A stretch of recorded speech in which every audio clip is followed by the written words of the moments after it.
worst Thanksgiving that I've ever seen in this hall. What I mean by that, there's no money, there's no work. In other words, there's no jobs. And this is about the worst I've ever seen in this hall.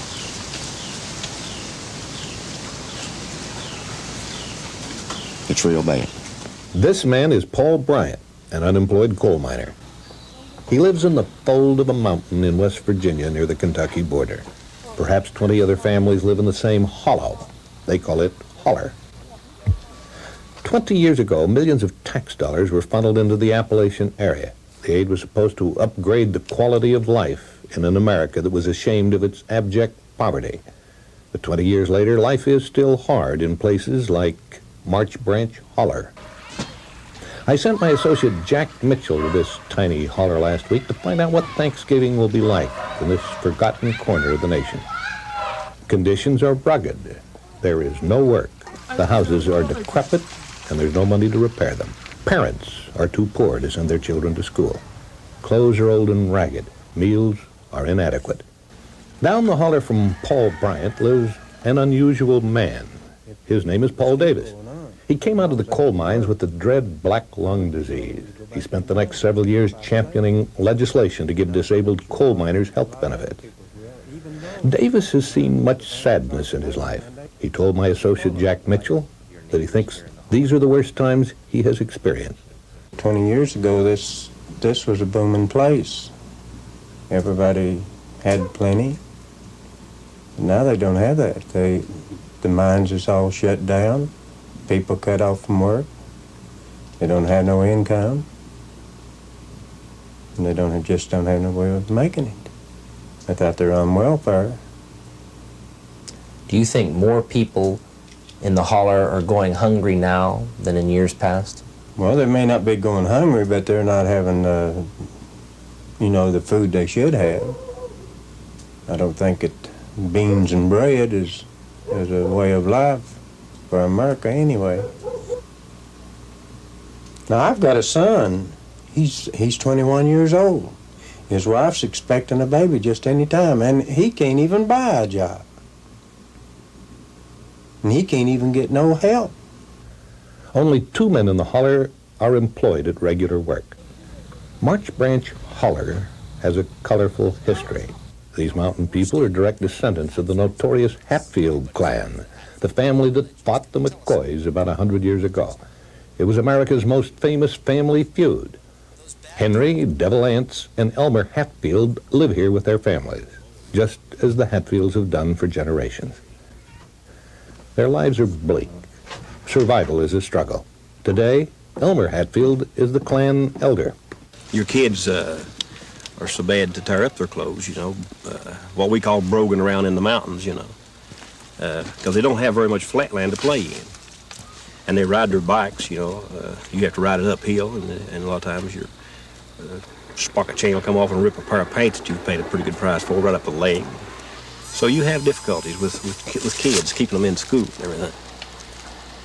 Grown-up people in this area are more concerned about their children than anything else.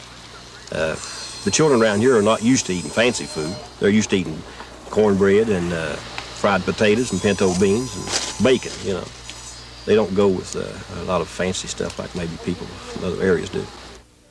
Well, we'd like to have children, but with the economy the way it is, and I don't look like it's going to be getting any better, so we may not have any kids, and if we do, we may only have 1 or 2, just what we think we can provide for. What's the future going to be like? Well, I do a little work for Make One Lumber. Down here at Make One, a little carpenter work. I've been busy about all summer at that. Of course, in the last month now, I ain't had anything. Because I guess it's wintertime.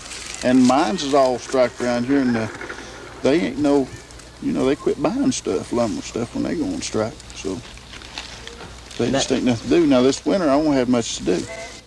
Like the Hatfield brothers, Paul Bryant wakes up each morning with no work, no place to go, nothing to look forward to. What do the men do here now without any steady work of any kind? Nothing. There's nothing that they can do. There's no jobs, there's no money, The inflation is so bad, well, they just ain't nothing. What happens here on a typical day? How do people spend their day when they get up in the morning?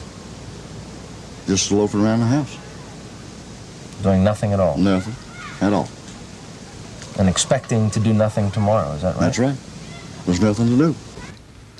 Paul Davis used to walk up and down the steep mountain trails. He visited with his neighbors and helped those who needed him. But those days are over. About a month ago, he suffered a massive heart attack. Well, I think the spiritual feelings of the people is wore to a very thin layer, and I don't know how much longer they can, tolerate it. It just, well, everywhere you look, it's not your next door neighbor, it's your neighbor on down the road, or it's your neighbor over in the next county. So people's spirits are just being really broke off. The people, they have come to they just come to the end of the road just about. And they was expecting to, come out of this slump that we're in, but it just continues on every day. More people being laid off, more people coming back in from the big cities with nowhere to go, nothing to do. And, it's a weakened our country. I don't think this is going to help our country in any way, because it's affecting the whole United States, not only Mingo County in West Virginia, but the whole United States. And if something's not done soon, I don't know what to do. What's going to happen?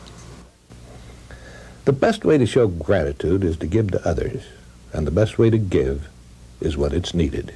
People need food when they're hungry, not after they've starved. They need warmth when they're cold, friendship when they're lonely. At this Thanksgiving time, there is no shortage of people in need.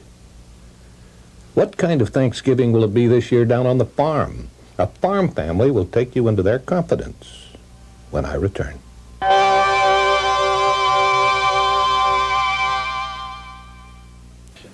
This is the number that takes you places you might never go, shows you things you might never see, brings you face to face with beauty. This is the number that brings you Smithsonian Magazine. This is the number that shows you the lives we led, the lives we lead, the life around us. This is the number that brings you Smithsonian Magazine. Call this toll-free number for your year's subscription to Smithsonian. 12 monthly issues for $17. What's more, you'll automatically become an associate member of the Smithsonian Institution, eligible for travel benefits and book and gift discounts. Nature, art, science, history, our whole world. There's no other magazine like Smithsonian. This is the number that brings you 12 monthly issues of Smithsonian Magazine for only $17. 800-453-4808. That's 800-453-4808. Phone now, toll free. A whole world is waiting for you. If you have to wait a week for business news, maybe it's not news anymore. The Wall Street Journal gives you today's business news today, so you can use it today. Get all the business news you need when you need it. Get the Wall Street Journal. Delivered every business day for 6 months for $47. Just 37 cents a day. Phone toll free 800-453-4806. That's 6 months, $47, only 37 cents a day. Phone 800-453-4806 now.